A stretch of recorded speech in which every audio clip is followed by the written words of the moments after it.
તો કેમ છો ભાઈ ધોરણ 12 આર્ટ્સના વિદ્યાર્થી મિત્રો? આપણે અત્યારે મનોવિજ્ઞાન બતાવ્યું છે અને દ્વિતીય પરીક્ષા 2026 માટે ફાઇનલ હવે આપણે જોઈએ છીએ ભૂગોળ. ભૂગોળ માટે દ્વિતીય પરીક્ષામાં વિભાગ સી ડી ઈ ના એમપી જે તમારી દ્વિતીય પરીક્ષા 2026 માટે આઈએમપી હોય, આ ઉપરાંત બોર્ડની એક્ઝામ માટે પણ આઈએમપી એવા બધા સવાલ આજે આપું છું. તો છેલ્લે સુધી રહેજો ભાઈ. વિડીયો ખાલી 5 થી 10 મિનિટનો કરું છું, વધારે સમય નથી બગાડો. જે લોકો નવા છે ભાઈ એ લોકો લાઈક અને સબસ્ક્રાઇબ કરી નાખો, કારણ કે તમારા માટે એચઆરએ સર હંમેશ આઈએમપી લાવતા રહેશે. અને હવે તો આના પછી બોર્ડ 2026 માટે એવું પ્લાનિંગ કર્યું છે કે તમને 100% મજા આવશે અને એવા લેક્ચર બધું જ ફ્રીમાં આવવાનું છે. તો છેલ્લે સુધી રહેવાનું છે મારા ભાઈ. ફાઇનલી શરૂ કરીએ આપણે ભૂગોળમાં વિભાગ સી ડી ના એમપી. અહીંયા જે આઈએમપી સવાલ આપું છું મારા ભાઈ, એનાલિસિસ કરીને આપ્યા છે, બધી સ્કૂલના પેપર ચેક કર્યા છે, બોર્ડના પેપર ચેક કર્યા છે અને એમાંથી જે આઈએમપી નીકળે છે એવા સવાલ લખીને આપ્યા છે. પણ અહીંયા જે સવાલ આપે છે મારા ભાઈ લખી નાખજો, કરી નાખજો પાક્કા. ભલે તમને એવું લાગે કે એટલા બધા, ભાઈ એટલા બધા ના કહેવાય, ઓછા કહેવાય. આખી ચોપડીના 500 ને બાદ કરતા એમાંથી માંડ 20 થી 25 સવાલ વિભાગ વાઇઝ આપ્યા છે. તે એટલા સવાલ તમારે કરવા પડશે. ચાલો તો દરેક સવાલ આપું છું મારા ભાઈ, નોટ પેન લઈને બેસી જાજો અને અહીંયા જેટલો આપવામાં છે એટલો કરી નાખજો. સૌથી પહેલા પહેલો માનવ કલ્યાણ, આ બધા આપું છું વિભાગ સી ના 2 માર્ક્સના જેટલા બી આઈએમપી સવાલ છે ભૂગોળમાં એ આપ્યા છે. માનવ કલ્યાણલક્ષી અભિગમ સમજાવવાનો છે, નિશ્ચયવાદની વિચારધારા અને સંભવવાદી વિચારધારા. આ બેમાંથી એક સવાલ અલગ બી પૂછી શકે અથવા તફાવત સ્વરૂપે બી પૂછી શકે. આગળ ભારતના ભાષાકીય માળખાનો ખ્યાલ આપવાનો છે. વસ્તી ગીચતા ઉપર અસર કરતા પરિબળો લખો. ફક્ત ને ફક્ત નામ લખવાના છે, ફક્ત ને ફક્ત નામ. આમાંથી એક ડિટેલમાં પૂછાય, કયો પૂછાય એ બી તમને કહું છું. ઓકે, વસ્તી ગીચતા પર અસર કરતા પરિબળો. આગળ ખનન એટલે શું, તેના પ્રકાર લખો. જેટલા બી સ્ટાર મારો એ સવાલ મોસ્ટ ટાઈમ સૌથી પહેલા કરી લેવાના છે. આગળ ઉદ્યોગ એટલે શું, દ્વિતીયક પ્રવૃત્તિના લક્ષણો જણાવવાના છે. પંચમ પ્રવૃત્તિ એટલે શું ભાઈ, પંચમ પ્રવૃત્તિ તમને આગળ 5 માર્ક્સ સુધી મોસ્ટ ટાઈમ દેખાશે, હું તમને કહું છું. સેવા ક્ષેત્રમાં રોજગારીની તકોમાં સતત વૃદ્ધિ થઈ રહી છે, કારણ આપો. સિલિકોન વેલી કોને કહે છે, આ સવાલ બોર્ડની પરીક્ષામાં પણ એઝ વેલ એઝ બોર્ડની પરીક્ષામાં પણ કામનો છે. દ્વિતીય પરીક્ષામાં તો પૂછાય, બાકી બોર્ડની પરીક્ષામાં બી પૂછવાનું છે, મોસ્ટ ટાઈમ છે. સંચાર એટલે શું, તેના સાધનો જણાવો. વાણિજ્ય સેવાઓમાં કઈ કઈ સેવાનો સમાવેશ થાય છે એ જણાવવાનું છે. તો આ સવાલ પરીક્ષા માટે મોસ્ટ ટાઈમ છે, કરી લેજો. નેક્સ્ટ આગળ વાત કરીએ તો કયા કયા 2 માર્ક્સમાં કરી શકાય. વાણિજ્ય કરી નાખો. ઓપેક સંગઠનના હેતુઓ જણાવો, પરીક્ષા માટે મોસ્ટ ટાઈમ છે. ફેરી બંધેલ એટલે શું, ડ્રેજિંગ એટલે શું ભાઈ, આ સવાલ તમારી બોર્ડની પરીક્ષા એઝ વેલ એઝ સ્કૂલની પરીક્ષામાં પણ હોઈ શકે. એમાં કોલકાતાની અંદર વારંવાર કરવું પડે છે. શું કરવું પડે છે, તો કોલકાતામાં વારંવાર ડ્રેજિંગ કરવું પડે છે.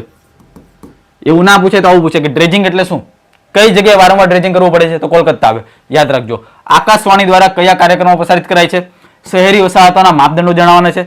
સંસાધન એટલે શું, તેનું વર્ગીકરણ કરો. આમાંથી એક સંસાધન તમારી પરીક્ષામાં 100% દેખાવાનું છે અને એ કયું હશે ભાઈ, માનવ સંસાધન. હું તમને આગળ કહી દઉં છું કઈ વસ્તુ દેખાવાની છે. આગળ ભૂમિ સંસાધનની સમસ્યાઓ લખવાની છે. સારણીકરણ એટલે શું, પરીક્ષા માટે મોસ્ટ એમપી.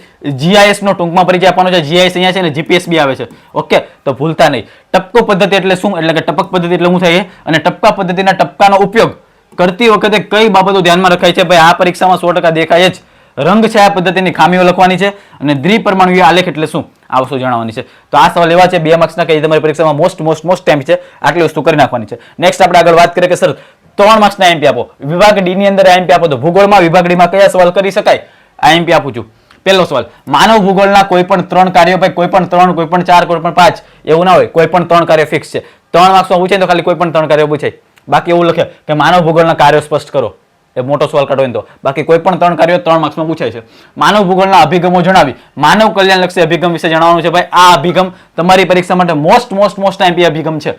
કયો અભિગમ, તો કે માનવ કલ્યાણલક્ષી અભિગમ. આગળ વ્યાપારિક પશુપાલન વિશે ટૂંક નોંધ લખવાની છે. ઉદ્યોગનું વર્ગીકરણ, લઘુ ઉદ્યોગ એટલે કે ગૃહ ઉદ્યોગ વિશે સમજ આપવાની છે, મોસ્ટ ટાઈમ છે. નેક્સ્ટ આઈટી તમારી પરીક્ષામાં હોય જ. ઇન્ફોર્મેશન ટેકનોલોજી સમજાવો. વિજ્ઞાન અને ટેકનોલોજી પાર્ક કોને કહે છે, તે કયા શહેરમાં છે, વિજ્ઞાન ટેકનોલોજી પાર્ક કરી નાખવાનું છે. નેક્સ્ટ સુએજ નહેર, ટૂંક નોંધ 1 નંબર છે, પૂછાય જ. આગળ સડક માર્ગોનું મહત્વ સમજાવવાનું છે. ઉચ્ચ સ્તરીય સેવાઓ જણાવવાની છે. ફિલ્મ ઉદ્યોગ વિશે ટૂંક નોંધ લખવાની છે. ભારતમાં વિદેશ વ્યાપારની તરાહો, આ તરાહો તમારી પરીક્ષા માટે મોસ્ટ ટાઈમ છે, કરી લેજો. જેટલા બી સ્ટાર મારું છે એને મૂકતા જ નહીં, એ તો એચઆરએસ ની આગાહી વાળા સવાલ છે. આગળ વસાહતના મુખ્ય 2 પ્રકારો લખવાના છે, એના વિશે નોંધ લખવાની છે. માનવ સંસાધન વિશે મેં તમને કીધું હતું કે સંસાધનના પ્રકાર પૂછાય છે, એમાં માનવ સંસાધન એ મોસ્ટ ટાઈમ છે કે જે તમારી સ્કૂલની પરીક્ષા અને બોર્ડની પરીક્ષા બેમાં જોવા મળે. આગળ ઈમેલ વિશે ટૂંક નોંધ લખવાની છે. ધ્વનિ પ્રદૂષણની અસરો. ભૂમિ પ્રદૂષણ એટલે શું, એચઆરએસ ને ગયા છે પ્રદૂષણમાંથી સવાલ કાઢવો હોય તો એમાં જલ નહીં, ધ્વનિ નહીં, એમાં ભૂમિ પ્રદૂષણ સૌથી પહેલા કાઢશે. તો ભૂમિ પ્રદૂષણ મોસ્ટ ટાઈમ છે.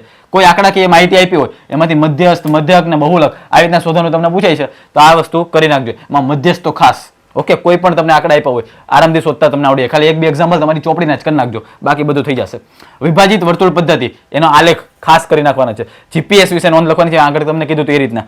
પ્રવાહ આલેખની લાક્ષણિકતાઓ, લક્ષણો જણાવવાના છે, અને કમ્પ્યુટરના નકશા નિર્માણમાં થતા ફાયદાઓ. આ સવાલ એવા આપ્યા છે તમારા વિભાગ ડી ની અંદર મોસ્ટ આઈએમપી હોય, એટલે કે 3 માર્ક્સમાં જે આઈએમપી સવાલ છે એ મેં તમને આપ્યા છે. તો ભૂગોળમાં 3 માર્ક્સમાં આટલા સવાલ તમારે કરી નાખવાના છે, તમારું કામ પૂરું. ઓકે, વાત કરો વિભાગ ઈ ની. વિભાગ ઈ માં બી તમને એટલા સવાલ આપ્યા છે, નકશા બી તમને આપું છું. ઓકે, તો છેલ્લે સુધી રહેજો. વિભાગ ઈ ની અંદર શું કરી શકાય? પહેલું, વસ્તી ગીચતા ઉપર અસર કરતા પરિબળોના નામ લખી ફક્ત ને ફક્ત ભૌગોલિક પરિબળો સમજાવવાના છે. આગળ, વિશ્વના મહત્વના રેલ માર્ગો વિશે માહિતી આપવાની છે. રેલ માર્ગો વિશે પરિવહનનો અર્થ સમજાવી વિશ્વના મુખ્ય સડક માર્ગો. ભાઈ HRS ને કહે છે કે રેલ માર્ગો તો સડક માર્ગો, બેમાંથી એક સવાલ પરીક્ષામાં હોય ને હોય જ. શહેરી વસાહત એટલે શું? તેની કાર્યકારિતાના આધારે પ્રકાર જણાવવાના છે. શહેરી વસાહત અને ગ્રામીણ વસાહત મુદ્દાસરનો તફાવત. ઓકે, મોસ્ટ ટાઈમ બીજે ખાલી શહેરી વસાહત બી પૂછી શકે, ખાલી ગ્રામીણ વસાહત બી પૂછી શકે, પણ HRS ને આગળ એવું કહે છે કે તફાવત સ્વરૂપે એવી આવી શકે છે. એટલે તમારે માઇન્ડસેટ થી હાલવાનું છે કે મારે એનો તફાવત બી લખવાનો છે. જળ પ્રદૂષણ, ભૂમિ પ્રદૂષણ પછી જો એક સવાલ આઈએમપી હોય તો એ છે જળ પ્રદૂષણ. સમજાવો અને તેને નિવારણના ઉપાયો લખો. 5 માર્ક્સનો મોસ્ટ ટાઈમ સવાલ છે. સાગરીય સંસાધન સંબંધિત સમસ્યાઓ જણાવી તેના ઉકેલ સમજાવવાના છે. ઓકે, આગળ આપણે વાત કરીએ કે 5 માર્ક્સના બીજા કયા આઈએમપી સવાલ છે. બસ આટલી જ વસ્તુ આપું છું, જેમાં એક નકશો ફિક્સ છે, નકશામાં કયા કરવા એ બી કહી દઉં છું. ગરીબીનો અર્થ સમજાવી તેને દૂર કરવાના ઉપાયો લખવાના છે. વસ્તી ગીચતા ઉપર અસર કરતા આર્થિક પરિબળો ચર્ચો, મોસ્ટ ટાઈમ સવાલ છે. ભારતના મુખ્ય આંતરિક જળમાર્ગોની માહિતી આપવાની છે. ભૂમિ પ્રદૂષણ એટલે શું? તેની અસરો. ભાઈ આ સેમ સવાલ મેં 3 માર્ક્સમાં કીધો હતો, 5 માર્ક્સ બી પૂછાય છે. જો આખો લાંબો કરી દેવો હોય તો એની અસરો સાથે. માનવની ચતુર્થક પ્રવૃત્તિનો અર્થ દર્શાવી તેની પ્રવૃત્તિઓ સમજાવો. આ છે ચતુર્થક. બાકી જો તમારે નકશા કરવાની ઈચ્છા હોય તો નકશામાં હું તમને જે આઈએમપી આપું છું એ સૌથી પહેલા કરી લેજો. નકશામાં આટલી વસ્તુ ભૂલાવી ના જોઈએ. જો સૌથી વધુ વસ્તી ધરાવતું રાજ્ય કયું છે એ માર્ક કરવાનું છે. વસ્તી ગીચતામાં સૌથી વધારે ક્યાં, સૌથી ઓછી ક્યાં છે. જાતિ પ્રમાણ સૌથી વધારે ક્યાં, સૌથી ઓછું ક્યાં. સૌથી લાંબો ધોરીમાર્ગ કયો છે, સૌથી લાંબો જળમાર્ગ કયો છે. પછી એ જે કહું છું કે બધા જ પર્યટકો, કામના જે પર્યટકો હોય ને કામના પર્યટકો બધા કરી નાખજો. અને બંદરો તો ઓલ ખાસ. આ એવા નકશા છે તમારી પરીક્ષામાં અવારનવાર પૂછાતા જ હોય છે. અવારનવાર તમારી પરીક્ષામાં પૂછાતા જ હોય છે. ઓકે, તો આટલી વસ્તુ તમને આઈએમપી આપી છે. વિભાગ સી, વિભાગ ડી અને વિભાગ ઈના. મેં તમને ભૂગોળના બધા જ આઈએમપી આપી દીધા છે. આની પહેલાના લેક્ચરમાં મનોવિજ્ઞાન આપ્યું છે, હવે મેં તમને ભૂગોળ આપ્યું છે. હવે સમાજશાસ્ત્ર પણ આવે છે. તો દરેક લોકો ભાઈ, જે લોકો આતુરતાથી રાહ જોતા હતા કે આર્ટ્સના આઈએમપી લાવો, તો ધીમે ધીમે એક પછી એક બધા આઈએમપી આપી દઉં છું મારા ભાઈ. દ્વિતીય પરીક્ષા અને બોર્ડની પરીક્ષા બેમાં કામ લાગશે. બાકી બોર્ડની પરીક્ષા માટે તો અલગથી આખી સિરીઝ લોન્ચ કરવાના છીએ. બોર્ડની પરીક્ષા માટે એવા આઈએમપી, એવા શોર્ટ ટર્મ આઈએમપી કે જે તમારી પરીક્ષામાં 100% પૂછાય જ, એવું એનાલિસિસ સાથે એવા આઈએમપી પેપર બી તમને કરાવશું. તો 100% તમારી સાથે HRS છે જ, પણ છેલ્લે સુધી યાર સાથ આપજો. બાકી આ હતા તમારી અંદર ભૂગોળના મોસ્ટ આઈએમપી જે તમારી પરીક્ષામાં યાર પૂછાય. તો દરેકના સ્ક્રીનશોટ પાડી લીધા હશે. બાકી મળીએ છીએ ભાઈ નવા લેક્ચરમાં. ત્યાં સુધી જય હિન્દ, જય ભારત.